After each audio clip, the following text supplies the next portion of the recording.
So tonight, in addition to having our regular school advisory council meeting, we wanted to combine two presentations that will be very relevant to you as a parent and being able to help your children at home to continue to be successful in school.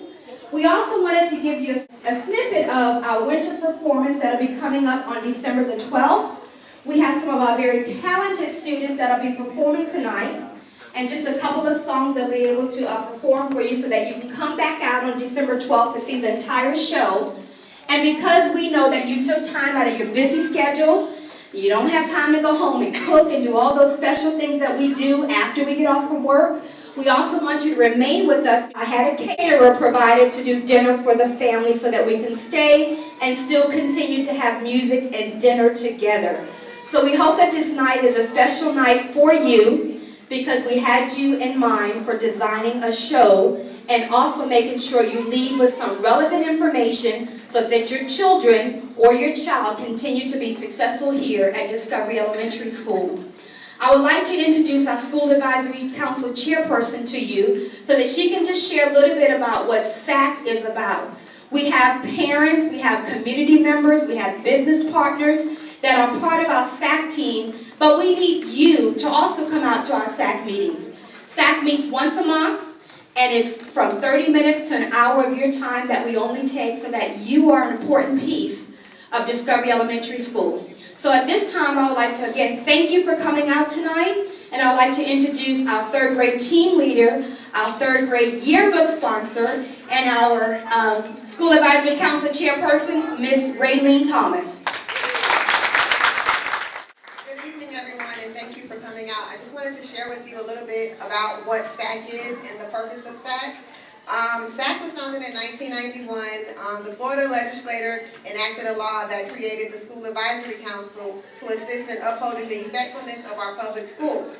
Today, every public school in the state of Florida has a SAC to act as the driving force behind the school improvement process and to increase student achievement. I'm going to say those last two words again. Increase student achievement. Oh, that was three words. Increase student achievement, and that's what SAC is about. We're here to put plans in place to help our students and to increase student achievement. Also, the advisory board is made up of the principals, teachers, educational support, parents, students, local business representatives, community members, and all of these stakeholders that are part of the committee. They compose our committee, which is called the School Advisory Committee. And it's made up of the ethnic and racial economic community of the kids that we have here at our school. And again, as Ms. Wilson said, we meet every third Wednesday of the month. If you are interested, you can send me an email, or you can look me up on our website and send me an email, or you can send a note by your child, and their teacher will surely give it to me. So we are looking for more members, and we would love to have you join our committee. Thank you. There is no prerequisite that you need to be a member of SAC. You just need to be a parent or community member, or you have an invested interest in Discovery Elementary, and we would love to have you. Now, the first presentation was very brief, and we wanted to share this just because our nation is kind of changing when it comes to curriculum. As we stand now, most states have their own curriculum that they develop, and the teachers in those states teach the curriculum so our students can be successful. And then we assess our students based on state assessments. And if you know, Florida, we have that test called the SAC. So the SAC is almost going to be phasing out in a couple of years, and then now we're going to be introduced to new assessments that the state of Florida is adopting along with national standards. Now, some of you have probably heard, especially if you're kindergarten or first grade student or second grade student, you've probably heard of Common Core standards. And if you haven't, we're going to have a quick video just to show you, because these are the new standards that now we have adopted across the state of Florida, and it's being phased into K to 12. But right now, our students in kindergarten, first grade, and second grade, your teachers are using the Common Core standards to teach our children to be successful. The difference is these are more rigorous standards so that our students can be able to compete globally. Because if every state adopted their own standards and these students go on to college, then you have them learning different things. And basically what the Common Core standards is having something that's very even and a level playing field. So whether your child went to school in Florida or went to school in California, they have adopted the same standards so that therefore our children are kind of learning the same things. So very briefly, I'm going to introduce a very short video that gives you, and it's actually designed for parents, so that you have an understanding of what the Common Core standards are, because in a couple of years, then Common Core will be adopted into K all the way up to 12th grade. So at some point, it will become relevant, even if you have a child in the upper grades. So at this time, I'm going to ask somebody to get the lights, shoot the video, and parents, this is an introduction for you to the Common Core state standards. Good evening, parents. I'm so thrilled to see so many people out for our SAC meeting. We have a lot of exciting information to share with you this evening. I'm Mrs. Transu, if you don't know me, and I am the curriculum specialist. I pretty much know everybody here. We're excited to have representatives from Harcourt. When your children are home, go on destination reading and destination math, which I know they do because I checked their minutes. This is the representative from the company from Harcourt. We are starting something new, and she will go over it more in detail. But I would like to introduce Michelle Burke. Thank you so much. I am Michelle Burke, and like Ms. Transu said, she kind of short-changed our name. I'm from Houghton Mifflin Harcourt, HMH, so it's a little bit bigger name. And we are the developers of Destination Reading and Math, and this year we have an initiative. Last year was called FCAT Prep, if some of you. This is, by the way, before we go any further, those of you that have students in the 3rd, 4th, and 5th grade. So this doesn't apply to the kindergarten, 1st, and 2nd grade, because thankfully for you, they don't have to take the FCAT. But for our 3rd, 4th, and 5th graders that have to take the FCAT, this is going to help them get ready for it.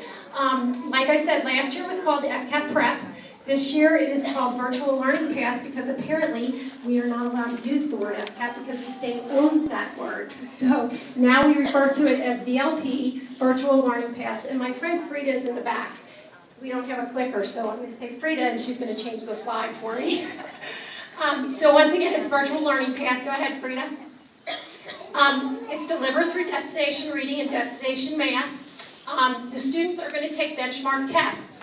So in 3rd, 4th, 5th grade, reading and math, they're going to take assessments. Those assessments will come up on a bi-weekly basis. After they take those assessments, they will be prescribed activities in Destination based on their performance. So if they do poorly on the test, then they will get prescriptions, which are activities which will help them with those specific skills that they have deficits in. That's our most important, newest issue. Last year we started this program and this initiative in the beginning of March, so it became kind of an exercise in test taking. But this year we're starting it early enough that the students can take the test and then, most importantly, complete those prescriptions. It's going to run from December to April. Again, it's for grades 3 through 8. It is correlated to our next generation Sunshine State standards here in Florida. Next year it will be correlated to Common Core. So we'll be ready for our move into the Common Core. Frida? Again, the assessments are going to come out every week. You'll get 2 reading assessments and 2 math assessments. There's a different number of assessments for each grade level, depending on which benchmarks we correlate to. Each assessment is somewhere between 12 and 15 questions. It should take your students at least 15 to 20, maybe 30 minutes in the 5th grade for the reading, because in the 4th and 5th grade for reading, they have to read 2 passages. So it's a bit of reading, okay? Those assessments will be up on their screen for 6 weeks. So they have plenty of time to take it, plenty of time to work on this over the Christmas holidays. And then in the middle of February, from February 1 to February 18th, they're going to get an interim assessment test, which is a little bit bigger, a little bit longer, because it covers all the benchmarks. And then finally, we're going to have post-assessment so that we can actually see if we have any growth from that pre-assessment, doing those prescriptive activities, and taking the post-test. Okay, Frida? Prescribed activities. Again, this is the most important part of the program because this is instructional. So if I am a 4th grade student and I'm having issues with 2-digit addition, I do poorly on that test, I get below an 80%. The program is going to take me to tutorials that teach me how to complete problems on two-digit addition, main idea, context clues, all of those activities. It's going to take the students in and give them activities to help them with their specific problems, not their friends' problems, but the problems that showed up when they took the tests.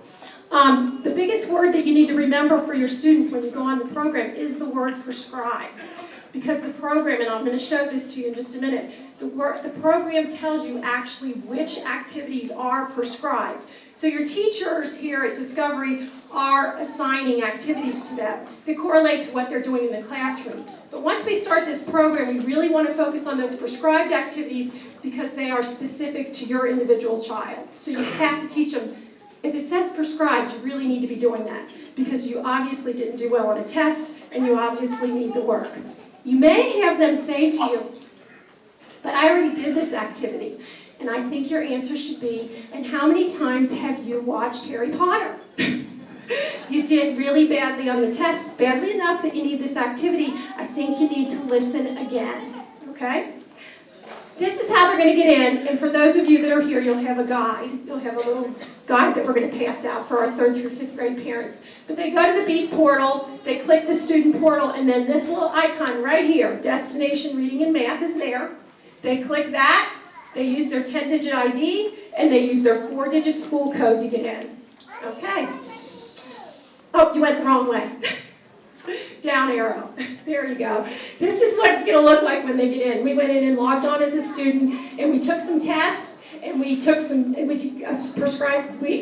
some activities. So down here under tests is where the tests are going to be. So you can see all the test names. They click the go button, and they take the test. After they've taken the test, you can see up here at the top what I was talking about.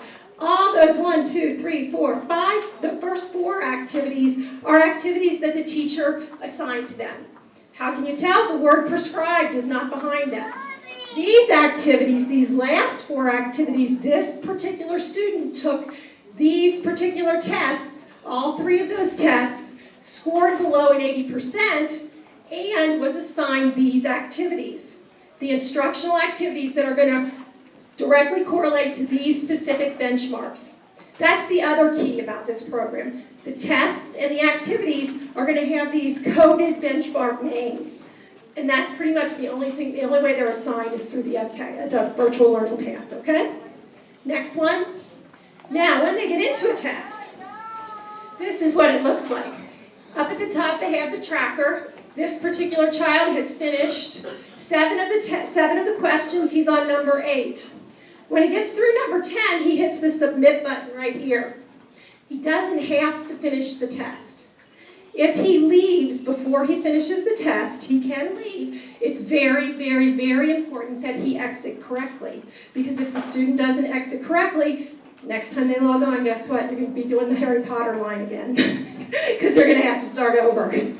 So this is your exit button right here. This guy right there. You're going to click that button. Go ahead. Oh, wrong way again. She's on a Mac. She's used to a PC. It's okay. Okay, so now, here's the big question. As soon as she clicked this button right here, the big question came up. Do you want to save your answers? What's the answer? Yes, you want to save your answers. And if you say yes, go ahead to the next one. You're going to get back, and you'll be able to come back to the test. I think that was the last one. Go ahead, you went the wrong way again.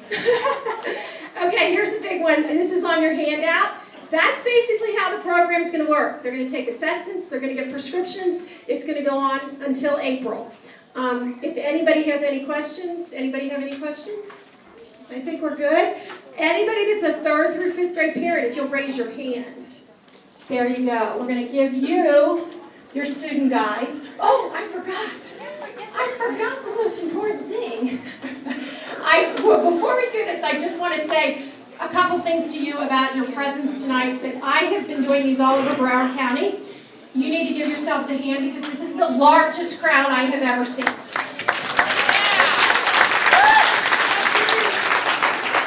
We also are very happy at HMH to be partnering specifically with 10 schools in Broward County because of the way that they have used our programs in the past, and that's why we're here tonight. So in appreciation for that, in appreciation for you having your students take these tests, do those prescriptions, and take those final tests, we brought 3 $25 Publix gift cards. So, I think we're going to pull the names now. I mean, your tickets. Do you have your tickets? Keep your hands up. They're still going to bring your guides if you still need a guide. All right, our first one, Jacinda, come here, Jacinda. Come here. I don't want to pick. You pick a ticket out for me. Oh, well, I gotta give it to me. If it's mom's. Okay, if you are 739597. 739597. There you go. Congratulations. That'll help you with your holiday shopping. For the school 4-digit code, if those of you, it's not on your handout, the school 4-digit code is 3962. 3962 is your school 4-digit code, which your student needs. Most of them probably know that, so don't let them trick you if they don't. Okay, the next winner is 739465. 739465. Look again. 739465. Yay! There you go. All right, we have one more. Now you see?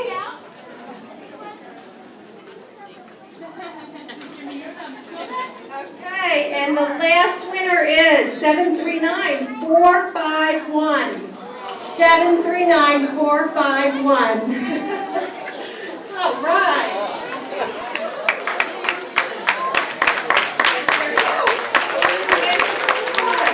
Thank you so much, and enjoy your evening and enjoy your dinner.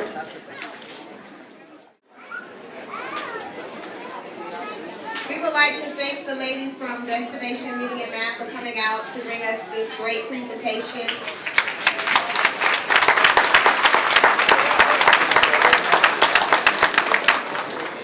And we would also like for you to stay tuned for our dinner and a show. Our talent is on its way in, so just give us a couple of seconds and they will be ready. This also concludes our SAC meeting. Meetings are held every third Wednesday of each month at 5:30 in the Media Center, and we welcome you to come. Thank you.